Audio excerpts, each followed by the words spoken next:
Hello students, welcome to my channel. मैं हूं आपकी प्रज्ञा मैम और आज के वीडियो लेक्चर में हम जो सीजी बोर्ड है, छत्तीसगढ़ बोर्ड है, उसकी क्लास 6 हिस्ट्री की बुक का चैप्टर 8 देखेंगे, फॉरेन ट्रेड एंड कॉन्टैक्ट्स। तो इसके पहले वाले चैप्टर में हमने किंग अशोक के बारे में देखा था, कैसे वो जो है कलिंग का जो की लड़ाई है वो जीत जाते हैं।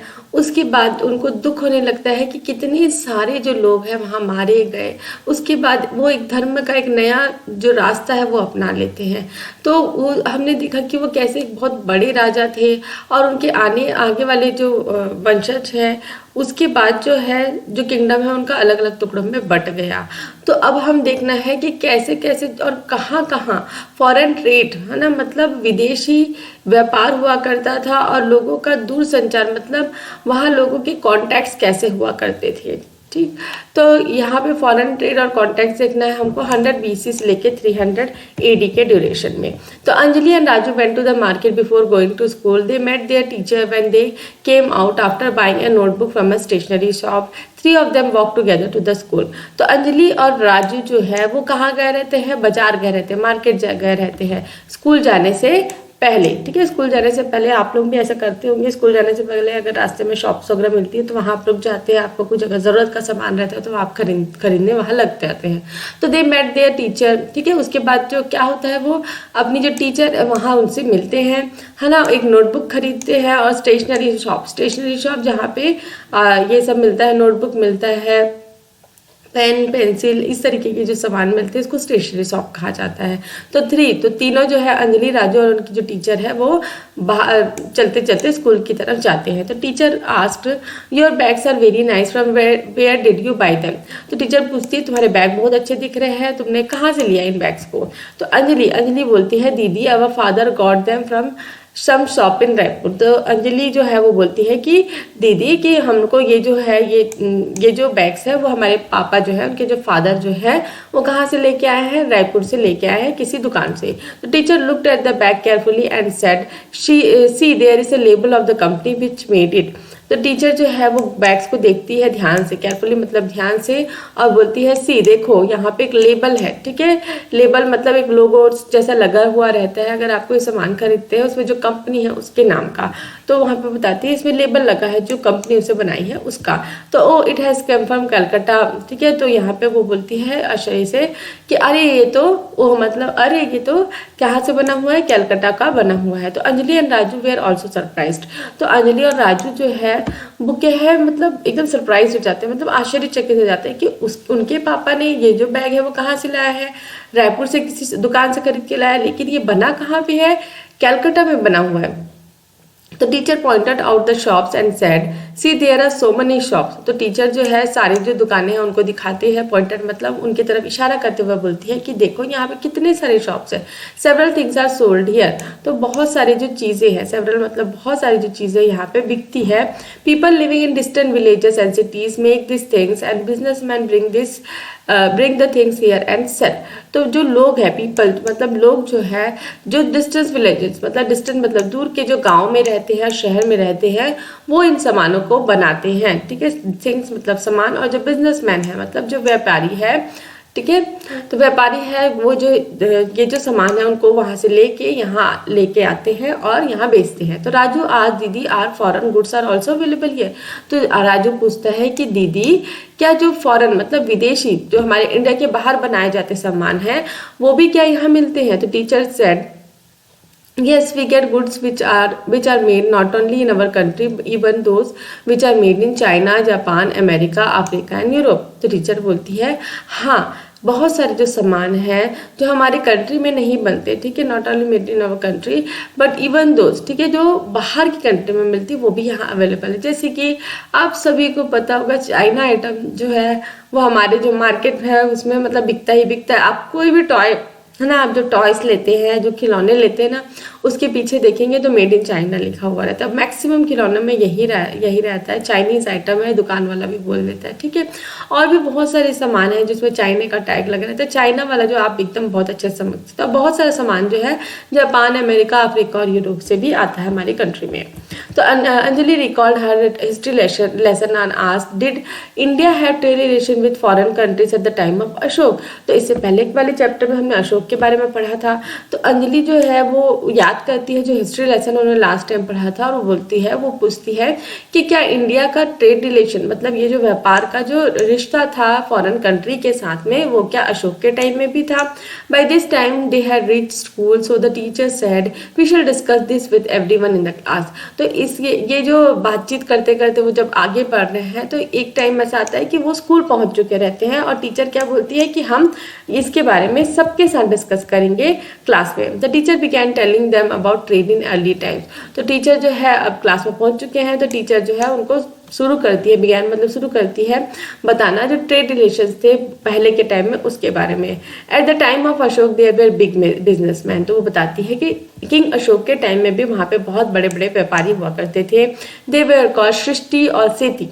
ठीक है, तो उनको क्या कहा जाता था, सृष्टि और सेठी। द वर्ड सेठ ओरिजिनेटेड फ्रॉम दिस टर्म। और जो हम सेठ सेठ बोलते हैं ना, सेठ जी है ना, ये इसी टर्म यहाँ से ये जो है इसी टर्म से ओरिजिनेट हुआ। ओरिजिनेट मतलब बनाया गया है। They would go to distant places and bring goods from there. तो वहाँ पे क्या, यहाँ पे भी वही चीज़ होता था कि वो दूर दूर के जगहों में जाते थे और वहाँ से सामान खरीद के लेके आते थे। For example they would bring pearls, gold, precious stone, sandal, timber, animal skin etcetera from southern states and sell beautiful pots, expensive cloth, copper etcetera to them. तो उस समय देखिए मोस्टली जो है ट्रेड जो है बैटर सिस्टम है ना, बैटर सिस्टम में हुआ करता था। तो यहाँ पे क्या होता था, वो कहाँ से पर्ल मतलब है ना, जो दूसरे जगह जाते थे, जैसे साउथ से क्या लेके आते थे, साउथ स्टेट्स मतलब जो हमारी कंट्री का जो नीचे वाला जो पार्ट है, केरला हो गया, आंध्रा हो गया, ये सब सदर्न स्टेट्स है। तो सदर्न स्टेट्स से वो क्या क्या लेके आते थे, पर्ल्स लेके आते थे, मोती, गोल्ड, सोना, प्रेशियस स्टोन मतलब जो कीमती पत्थर होते हैं जैसे कि रूबी हो गया और भी ब्लू स्टोन हो गया, जेम्स हो गया, ठीक है, और सैंडल, ठीक है, जो चंदन की लकड़ियाँ हो गई, टिम्बर हो गया, मतलब वहाँ देखिए साउथ साइड में जंगल बहुत है तो वहाँ बड़े बड़े जो लकड़ी है उसके लट्ठे मिलते हैं, तो वो वहाँ से लेके आते थे। एनिमल स्किन्स है ना, जानवरों की जो खाल है जिससे जो है बहुत सारे सामान बनाते हैं, वो साउथ से लेके आते थे। और यहाँ पे बनाए हुए जो ब्यूटीफुल पॉट्स है ना, जो मिट्टी के बर्तन हैं और जो कपड़े हैं, कॉपर है, वो उनको बेचा करते थे। तो देखिए अगर कोई व्यापारी मतलब कोई व्यापारी नॉर्थ साइड में रहता है, ठीक है, नॉर्थन स्टेट में रहता है, वो साउथ में जा रहा है, तो भी वो खाली हाथ नहीं जाता, वो अपना सामान यहाँ से लेके जाता है, क्योंकि यहाँ से खाली हाथ जाएगा तो उसको नुकसान होगा। तो दोनों तरफ से क्या है, उस समय भी जो व्यापारी है दोनों तरफ से सोचते थे। तो क्या है, वो यहाँ से बने हुए सामान जैसे ब्यूटीफुल पॉट्स हो गया, एक्सपेंसिव क्लोथ हो गया, ये कहाँ लेके जाते थे, साउथ साइड में लेके जाते थे। और साउथ साइड से देखिए साउथ साइड से जो सामान को खरीदना उसको ले जाके फिर नॉर्थ साइड में बेचा करते थे। तो दोनों साइड टू वे ट्रेड हुआ करता था, ठीक। तो during that period several businessmen would go together for trading. They would load their goods on oxen, donkey, horses and camel. तो उस समय क्या है, बहुत सारे जो बिजनेसमैन हैं वो एक साथ जाया करते थे ट्रेडिंग के लिए, ठीक है, सामान की खरीदी के लिए।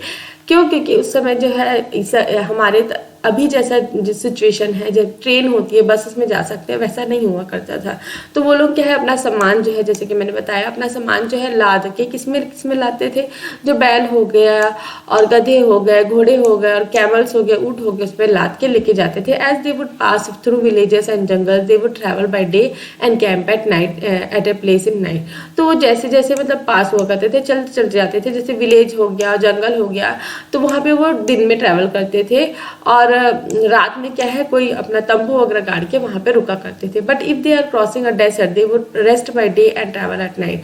और अगर वो डेजर्ट के रास्ते से जा रहे हैं, रेगिस्तान वाले रास्ते से जा रहे हैं, तो वो क्या करते थे, दिन में रेस्ट किया करते थे, क्योंकि रेगिस्तान में दिन में बहुत गर्मी है, और रात के समय ट्रैवल किया करते थे।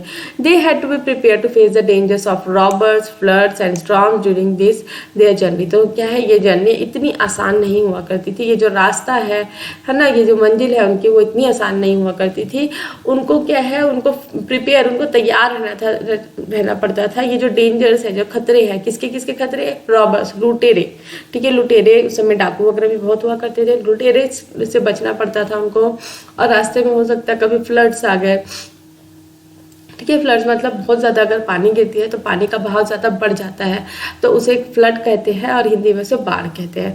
और स्टॉर्म्स है ना, अगर कोई तूफान आ गया तो ये सब भी उनको, ये सब चीज़ें भी फेस करना पड़ता है। They would halt and stay either in inns और बुद्धिस्ट मोनेस्ट्रीज।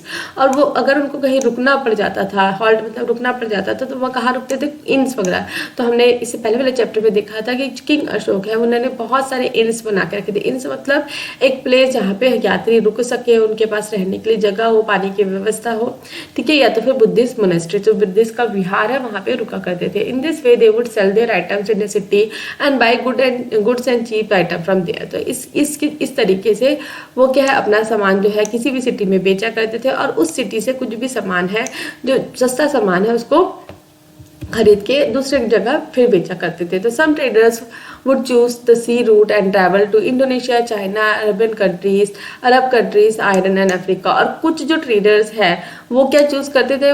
वो ये चूज करते थे कि वो सी रूट के जरिए, है ना, जो समुद्र का रास्ता है उसके जरिए दूसरी कंट्रीज में जाके अपना सामान बेचे, फॉरेन में जाके अपना ट्रेड रिलेशंस बनाए। तो वो कौन से कंट्रीज में जाते थे? इंडोनेशिया, चाइना हो गया, अरब कंट्रीज हो गया, ईरान हो गया, अफ्रीका हो गया, और बहुत सारी अलग अलग कंट्रीज में। और even in those days rich people would pay a handsome price to possess imported items. The cities earned a good profit. तो उस समय भी जो है, जो रिच पीपल, जो रईस लोग हैं, वो क्या है, बहुत ही हैंडसम प्राइस मतलब बहुत ही ऊंची कीमत, ठीक है, ऊंची कीमत, मुंह बोली कीमत देने के लिए तैयार थे, ताकि वो इम्पोर्टेड जो आइटम्स है उनको अपने लिए खरीद सके। द शेट्टीज गुड, और इससे क्या है, जो शेट्टीज हो गए वो बहुत ज़्यादा प्रॉफिट कमाया करते थे। With the money earn they would construct huge houses and temples for their God. और ये जो ट्रेडर्स है, ये जो मतलब जो रिच हो जाते हैं ट्रेडर्स, हालांकि जो रईस ट्रेडर्स है वो क्या है, ये जो मनी है उसको किस में खर्चा किया करते थे? वो कंस्ट्रक्ट, वो क्या बनवाया करते थे? अपने लिए बड़े बड़े घर बनाया करते थे, और अपने भगवान के लिए मंदिर भी बनाया करते थे। They give donation to Buddhist stupas and monasteries. और वो डोनेशन भी दिया करते थे, मतलब दान भी दिया करते थे, जो बुद्धिस्ट स्टूपास है उसको, और जो मोनेस्ट्रीज है, विहार वगैरह है, उसको। तो Anjali asked again the teacher, did the people continue trade with other countries after Ashok. तो अंजलि पूछती है कि क्या जो लोग हैं वो जो ये ट्रेड कर रहे हैं, बाहर की कंट्रीज में भी जा रहे हैं अपना सामान बेचने के लिए, वो किंग अशोक के बाद भी जारी था? हाँ, वो उस समय भी जारी था और आज भी जारी है। आज भी जो है हमारी कंट्री के साथ ट्रेड रिलेशंस है अदर कंट्रीज के साथ में। The teacher answered yes this trade continue, in fact it increase later on. तो टीचर भी आंसर करती है कि हाँ भाई, ये जो ट्रेड है ये इसी तरीके से कंटिन्यू रहा, है ना। और मतलब इनफैक्ट मतलब कि ये मान के चलिए कि इसके बाद तो जो है ज़्यादा और ज़्यादा ट्रेड रिलेशंस बढ़ गए। In the previous chapter you had read how rulers of Greece and Iran had conquer some states in north west. तो इसके पहले वाले चैप्टर्स में हमने देखा था कि कैसे जो है अलेक्जेंडर जो है वो हमारे कंट्री का जो नॉर्थ वेस्टर्न साइड है वहाँ पे आता है, फिर उसके बाद जो है वो वहाँ से चला जाता है, क्योंकि उसके जो सोल्जर्स हैं वो आगे जाने के लिए तैयार नहीं होते। तो ये सब चीज़ें हमने देखी थी। तो हमने ये भी मतलब इसका मतलब ये है कि हमने देखा था कि रूलर्स जो थे ग्रीस और ईरान के, वो कुछ स्टेट्स जो है वहाँ पे कब्जा करके नॉर्थ वेस्टर्न स्टेट में थे। Their traders and messengers started coming here and Indian traders began going there. तो उनके जो ट्रेडर्स थे, है ना, उनके जो व्यापारी है और उनके जो दूत हैं, है ना, मैसेंजर्स मतलब उनके जो दूत है, मैसेज पहुंचाने वाले, संदेश पहुंचाने वाले, वो इस जगह पे आया करते थे। मतलब हमारी कंट्री के जो नॉर्दर्न साइड है, सदर्न साइड है, वहाँ पे आया करते थे, और इंडियन ट्रेडर्स भी वहाँ पे जाया करते थे। मतलब मौर्यन एम्पायर डिक्लाइंड, और मौर्यन एम्पायर जब खत्म हो गया उसके बाद Sunga dynasty started ruling Magadha and in south Satavahanas came to power. तो मौर्यन डायनेस्टी के खत्म होने के बाद सुंगा डायनेस्टी आया जो मगध को रूल करने लगा, और साउथ में सतवानास जो है वो बहुत ही पावरफुल हुआ करते थे, बहुत ही उनका साम्राज्य फैला हुआ था। During this period several Greek rulers came and establish there rule in north waste. और इस समय जो है बहुत सारे जो ग्रीक रूलर्स हैं, ठीक है, ग्रीक रूलर्स यहाँ पे आए और उन्होंने अपना जो रूल है नॉर्थ वेस्ट में वो फैला लिया, ठीक है, अपना जो एक साम्राज्य है नॉर्थ वेस्ट में फैला दिया। Of this Shakas and Kushanas were prominent one. और इनमें से जो है शाखास और कुशानास जो है वो प्रोमिनेंट मतलब वो फेमस थे, वो इम्पोर्टेंट थे, ठीक है। प्रोमिनेंट का मतलब important. The the greatest Kushan ruler was Kanishka. और ये जो कुषाणा से उसमें से ग्रेटेस्ट रूलर कौन था, जिसका क्या नाम था, कनिष्क। ठीक है, जैसे मौर्यन एम्पायर में कौन था, अशोक, वैसे ही कुषाण जो डायनेस्टी थी उसमें कौन था, Kanishka. His empire extended from Amu Darya in Central Asia to Mathura in India. तो इनका जो एम्पायर था, ये जो साम्राज्य था, कितना बड़ा था, अमुदरिया सेंट्रल एशिया, ठीक है, सेंट्रल एशिया में अमुदरिया नाम की जो जगह है वहां से लेके मथुरा जो इंडिया में है वहां तक। Several central Asian tribes invaded from north west. और बहुत सारे जो सेंट्रल एशियन ट्राइब्स हैं, है ना, जो सेंट्रल एशिया में रहते हैं, जो वहाँ की जो जनजाति है वो भी इन्वेड की, उन्होंने भी जो है नॉर्थ वेस्ट के कुछ पार्ट्स को अपने अंदर में रखा। Their empire was very large, it included parts of India. तो इनका जो एम्पायर था वो क्या था, बहुत ही बड़ा था, और उसके अंदर में क्या क्या था, इंडिया, है ना, कुछ पार्ट्स थे इंडिया के, अफगानिस्तान था, ईरान था, उज्बेकिस्तान था, एक्सेट्रा, और भी बहुत सारे राज्य थे इनके अंदर में, कंट्रीज थे इनके अंदर में। All this happenings led to an increase in trade with this countries. और इसके कारण, है ना, इतने सारे जो अलग अलग जो देश के लोग हैं हमारे कंट्री में कब्जा करने के लिए आ रहे थे, उसके कारण क्या हुआ, जो ट्रेड रिलेशंस हैं वो बहुत ज़्यादा बढ़ गई कंट्रीज़ के साथ में। Indian traders could go to all this countries without any problem. तो इंडियन ट्रेडर्स जो है ये सारी जो कंट्रीज़ है वहाँ पे बिना किसी रोक टोक के जा सकते थे, कोई प्रॉब्लम नहीं हुआ करती थी। Several monasteries were established by the monks. और बहुत सारे मोनेस्ट्रीज भी थे जो मॉन्क्स के द्वारा बनाए गए थे, वहाँ उनको रुकने के लिए भी मिल जाया करता था। There was a silk route from China to Mediterranean Sea across Central Asia. This route was used for trading the silk of China. Therefore, it was called Silk Route. तो यहाँ पे हम सिल्क रूट के बारे में देखेंगे। तो एक रूट, एक रास्ता, रूट मतलब क्या, रास्ता, जो कहाँ से जाता था, चाइना से होते हुए मेडिटेरियन सी जाता था, अक्रॉस सेंट्रल एशिया, मतलब चाइना से सेंट्रल एशिया के रास्ते होते हुए मेडिटेरियन सी तक जाता था। और ये जो रूट है वो किसके लिए यूज हुआ करता था, ट्रेडिंग, है ना, व्यापार, सिल्क, चाइना से सिल्क लाके बेचने के लिए, इसलिए इसको सिल्क रूट कहा जाता है। तो सिल्क बनाने का जो तरीका है, सबसे पहले जो है चाइना ने इजाद किया, चाइना में सिल्क बनाया गया, और इन्होंने कम से कम 1000 साल तक जो ये प्रोसेस है सिल्क बनाने का उसको गुप्त रखा, ठीक है, उसको किसी से भी शेयर नहीं किया था। तो जो सिल्क है उसकी वैल्यू बहुत हुआ करती थी, उसकी प्राइसिंग भी बहुत हुआ करती थी। जो सिल्क है उसको चाइना से लेके दूसरे शहरों में बेचा जाता था, और जो उस समय जो है बहुत ही रिच लोग जो है वही सिल्क पहनना अफोर्ड कर पाते थे। तो the remains of the centre of Indian traders and Buddhist monasteries found here. This shows people here used to travel far and wide for trade to preach their relation. तो यहाँ पे बहुत सारे ऐसे हम लोग को इंडियन ट्रेडर्स और बुद्धिस्ट मोनेस्ट्रीज मिलते हैं, रिमेन्स मिले हैं सेंटर्स के, जिससे ये पता चलता है कि लोग जो है व्यापार के लिए तो जाया करते थे, और अपने जो रिलीजन है उसके लिए भी, अपने रिलीजन को फैलाने के लिए भी वहाँ जाया करते थे। तो हम यहाँ पे सिल्क रूट वाला मैप देख लेते हैं, eastern, middle and south east Asia. तो यहाँ पे मैप दिया हुआ है, ठीक है। तो यहाँ पे ये मैप से अच्छा मैं आपको एक और मैप दिखाती हूँ, ठीक है, सेम मैप है लेकिन थोड़ा सा कलरफुल है तो आपको ज़्यादा अच्छे से समझ में आएगा, रूट भी दिया हुआ है। तो यहाँ पे आप देख सकते हैं, ठीक है। तो यहाँ पे हमको अलेक्जेंड्रिया मिल गया, ठीक है, इसको पहले देख लेते हैं, उसके बाद सिल्क रूट देखेंगे। अलेक्जेंडर ये इंडिया वाला पार्ट हो गया, ठीक है, इसमें पोडुका है, पोर्ट्स ऑफ गैंगस है, सामना है, मथुरा, ठीक है, मथुरा हो गया। यहाँ पे आप देखेंगे इस सिटी को अलेक्जेंड्रिया, ठीक है, ये आपका अरब वाला पार्ट हो गया, ये सेंट्रल एशिया वाला पार्ट हो गया, ठीक है, ये आपका चाइना वाला पार्ट हो गया। तो यहाँ पे जो सिल्क रूट है देखिए, ये चाइना से होके यहाँ पे इधर तरफ जा रहा है, ठीक है। तो यहाँ पे ये इराक हो गया, ईरान हो गया, अफगानिस्तान हो गया, इंडिया हो गया, तिब्बत हो गया, बे ऑफ बंगाल हो गया, श्रीलंका हो गया, थाईलैंड इधर है, इधर सुमात्रा है, मलेशिया है, इंडोनेशिया है। तो वर्ल्ड मैप चाइना है, पैसिफिक ओशन इधर है, अरेबियन ओशन, इंडियन ओशन।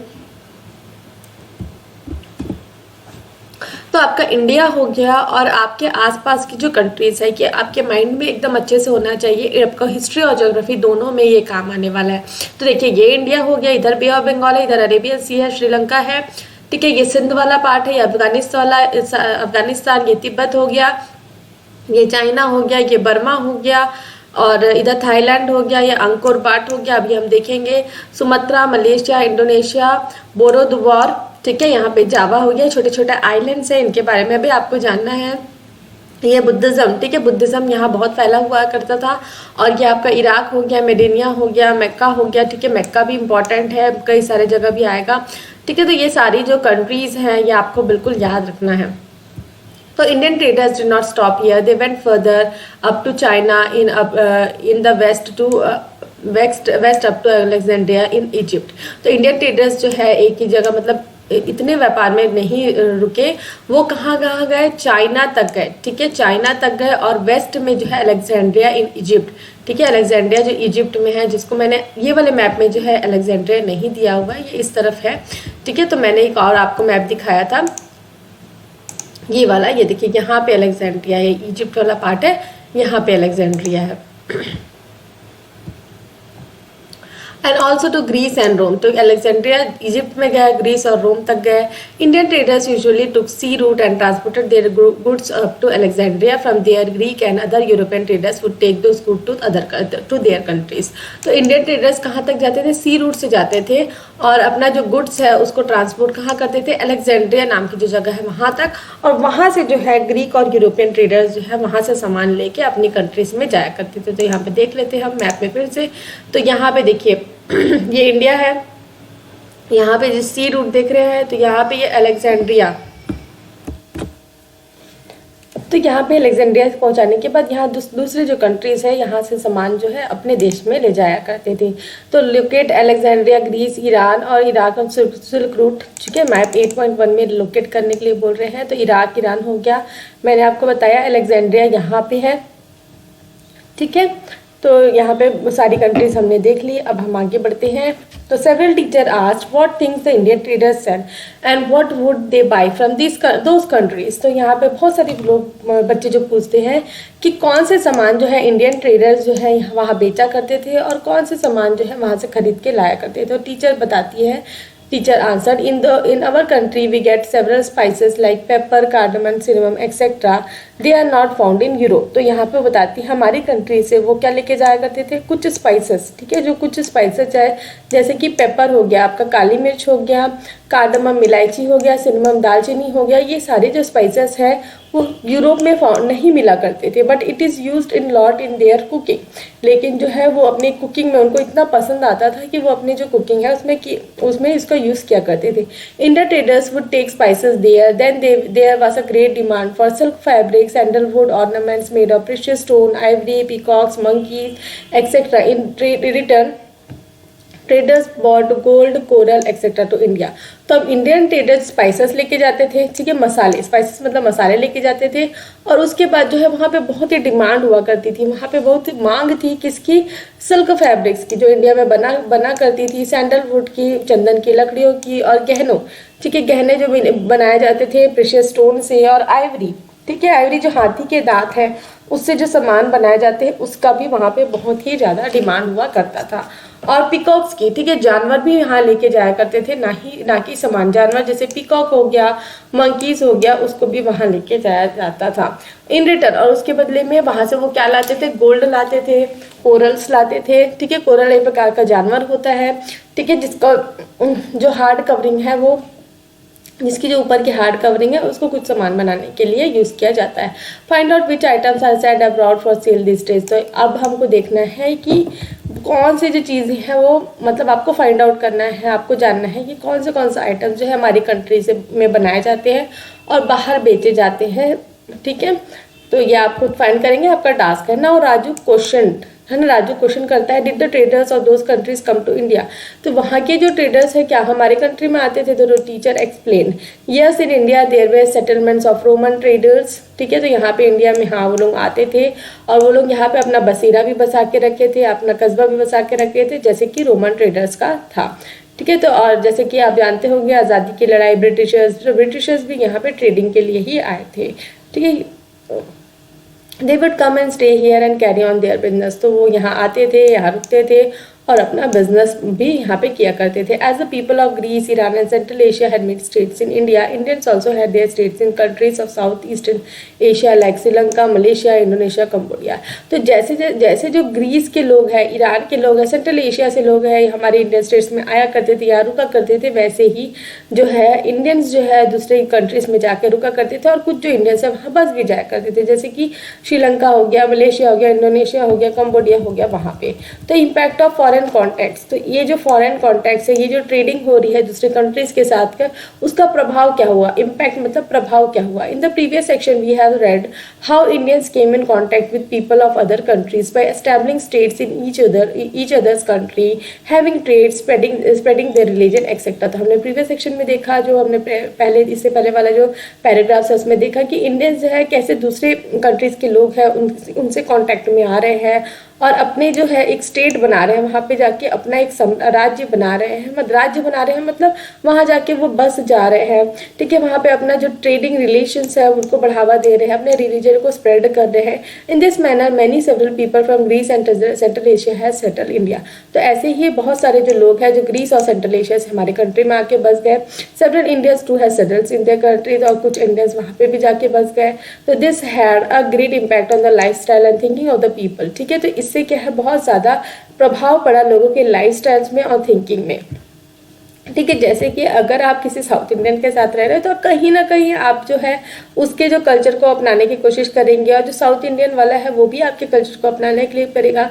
तो सिंपल एग्जांपल है, ठीक है, जैसे कि अगर साउथ इंडियन है आपके कोई फ्रेंड्स ग्रुप में और वो अगर इडली ला रहा है तो आप भी चाहोगे कि भाई कि मुझे भी इडली खाने के लिए मिले, फिर आप अपने घर में भी बोलोगे कि हाँ मम्मा इडली बना दो करके, है ना। तो अगर साउथ इंडियन वाला है वो आपके यहाँ के आलू पराठे खाएगा तो उसको लगेगा कि हाँ ये बहुत टेस्टी है, तो वो अपनी मम्मा को बोलेगा कि भाई आप आलू पराठा सीखो बनाओ करके। तो इस तरीके से क्या है, जैसे हम फूड रिलेशंस जो है उसमें चेंजेस लाते हैं, वैसे ही उस समय जो है बहुत सारे जो लाइफ स्टाइल्स है उसमें भी चेंजेस आया करता था। तो ये लाइफ स्टाइल का ही पार्ट है फूड है, ठीक है। तो वैसे ही बहुत सारे चेंजेस आए, जैसे कि हमको कॉइन्स देखना है तो कॉइन्स में वेरी इंपॉर्टेंट इन ट्रेडिंग, ठीक है। जैसे सिक्के तो जब भैया व्यापार करना है तो पैसे से ही व्यापार होगा, पहले बाटा सिस्टम से होता था और अब क्या कॉइन से होने लगा। At the time of Ajatashatru and Ashoka coins were made by punch marking on copper and silver pieces. तो अजातशत्रु और अशोक के टाइम में कॉइन्स कैसे बनाए जाते थे, पंच मार्क करके बनाए जाते थे, कॉपर और सिल्वर के जो पीसेस है उसमें पंच मार्क मतलब जैसे मुक्का मारते हैं वैसे ही कुछ भी एक डिवाइस हुआ करता था जिसमें शेप वगैरह हुआ करते थे और उसको क्या है एक पीस जो है कॉपर या सिल्वर का पीस में उसमें स्टैम्प किया जाता था, पंच किया जाता था। जैसे कि आपने देखा होगा डाक है ना, डाक देते हैं तो ऐसे जो स्टैंप लगाते हैं ना उसी तरीके से मार्किंग है ना, पंच मार्किंग की जाती थी, जो कि है क्या होती थी परमानेंट, क्योंकि उसको बहुत ज़्यादा दबा के लगाया जाता था। But the coins of Indo Greeks way made bye casting them in malls. लेकिन जो कॉइन्स हैं इंडो ग्रीक्स के टाइम्स में उसको कैसे किया जाता था, कास्ट किया जाता था मॉल्स। मॉल्स मतलब साँचे, ठीक है, साँचा रखा रह जाता था, उसमें जो है जो भी कॉपर या सिल्वर है उसको क्या है पिघाला जाता था, उसके बाद जो है उसमें डाल के उसको कास्ट किया जाता था, मतलब बनाया जाता था। The kings pictures and his name were imprinted on him. और जो किंग्स का पिक्चर है, जो भी राजा का पिक्चर है और उसका जो नाम है उसमें प्रिंट किया जाता था। जैसे कि अभी सिक्के होते हैं उसमें कुछ प्रिंट्स रहते हैं, उसमें लिखा रहता है गवर्नमेंट ऑफ इंडिया वगैरह, वैसे ही the kings were influenced by this and they also started getting this the coins moulded. तो जो हमारे जो इंडियन किंग्स हैं वो भी क्या है इनसे प्रेरित हुए, ठीक है, इन्फ्लुएंस हुए, उनको बहुत अच्छा लगा ये चीज़, तो उन्होंने भी ऐसे ही कॉइन्स बनाना चालू कर दिए। तो उसके बाद यहाँ पे कुछ कॉइन्स दिए गए हैं, तो ये कनिष्क के कॉइन्स हैं, ठीक है, देखिए यहाँ पे स्ट्रक्चर वगैरह बना हुआ है और हिंद यावन के ये कॉइन्स हैं। तो उसके बाद हमको स्कल्पचर्स जो है, स्कल्पचर बनाने की जो तरीके है, जो मूर्ति कला है उसको बनाने के तरीके में भी काफ़ी सारे चेंजेस आए। तो this period saw the emergence of two school of art, the Gandhara school and the Mathura school. तो यहाँ पे इस समय जो है दो स्कूल जो है आर्ट के, है जिसमें ये सब स्कल्पचर्स वगैरह बनाए जाते हैं वो भर के आए। तो इसमें क्या है, मथुरा स्कूल, ठीक है, गंधारा और मथुरा स्कूल। तो Gandhara is situated in the north west, it was ruled by Greeks and Kushans.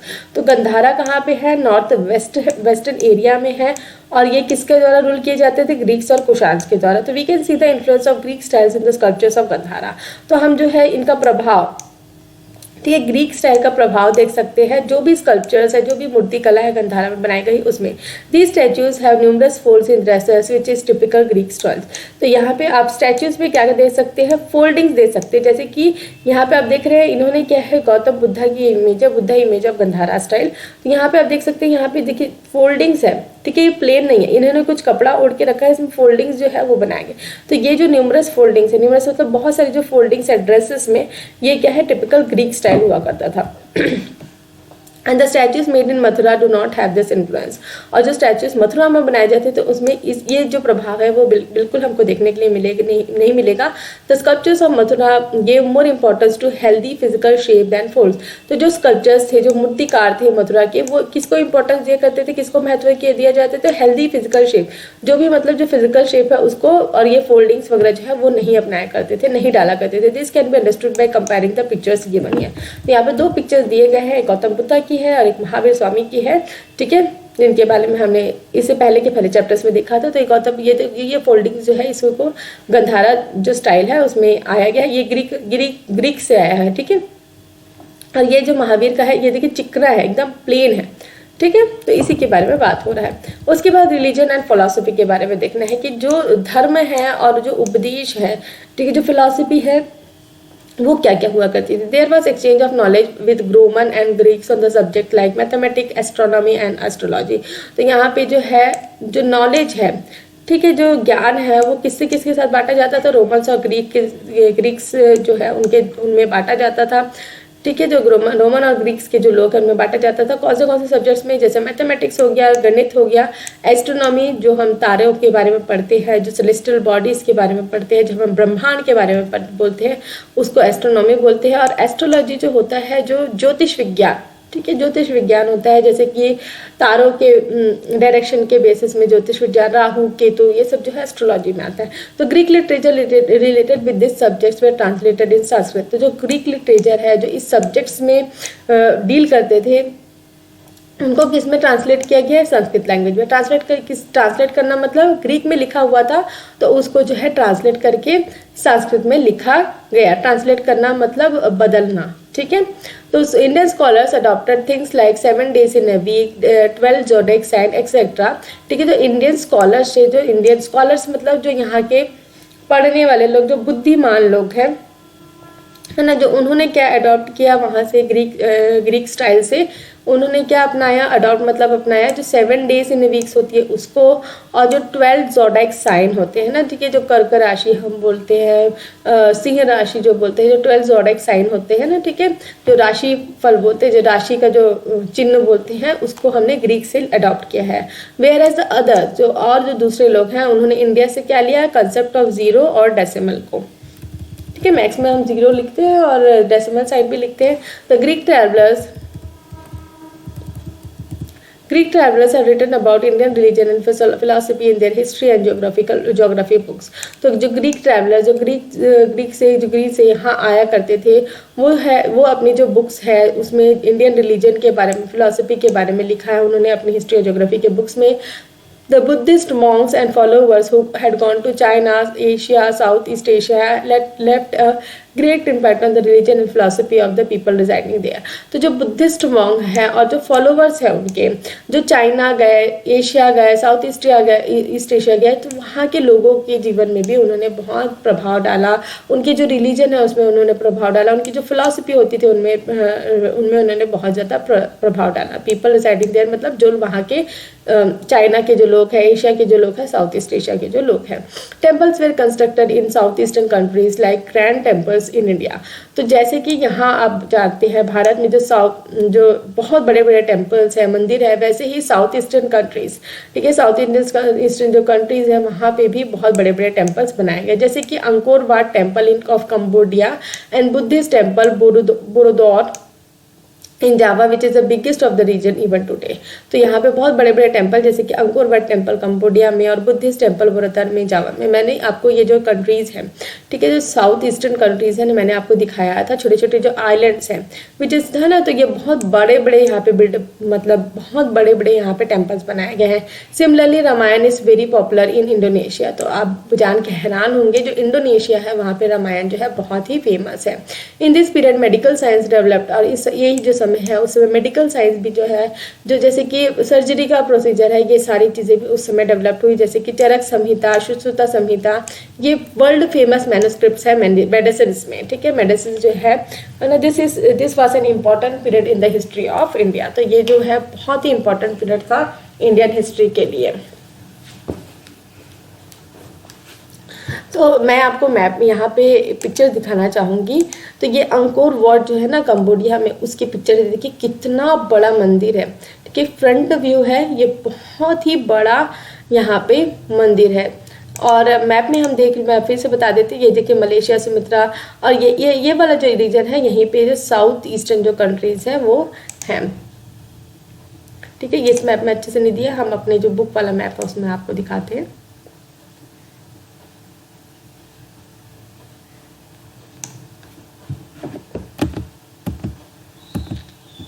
ठीक है, ये जो मैप है इसमें दिया हुआ था, ये देखिए ये इंडिया है, ठीक है। ये इसके साउथ ईस्टर्न कंट्रीज है। तो ये थाईलैंड हो गया, अंकोर वाट यहाँ पे हो गया, सुमत्रा, जावा, ये तो बोरोदुबुर है ना, बोरोबुदुर, ठीक है, यहाँ पे है, ठीक। तो हमने देखा बहुत सारी चीज़ें आज इस चैप्टर में भी हमने देख ली। तो मुझे मतलब ये चैप्टर जो है बहुत ही इंटरेस्टिंग था। आपने देखा होगा कि कैसे मतलब कहाँ से क्या चीज़ें बढ़ती आ रही थी, वो सारी चीज़ें हमने देखा। तो आपको ये चैप्टर जो है बहुत अच्छे से समझ में आया होगा। समझ में आया है तो अपने फ्रेंड्स के साथ लाइक शेयर करें, कमेंट करके बताइए कि आपको ये चैप्टर कैसा लगा। और अगर आपको ये चैप्टर पसंद आया है, एक्सप्लेनेशन समझ में आई है, तो भाई आप इस वीडियो को लाइक शेयर करें और मेरे चैनल को सब्सक्राइब कर लें, ताकि जब भी मैं नए वीडियोस डालूँ तो आपको नोटिफिकेशन मिल सके। बेल नोटिफिकेशन को भी ऑन कर लीजिए, ठीक है। और अगर मेरे वीडियोस पसंद आते हैं तो मेरे वीडियोस ऐसे ही देखते रहिए। Thanks for watching.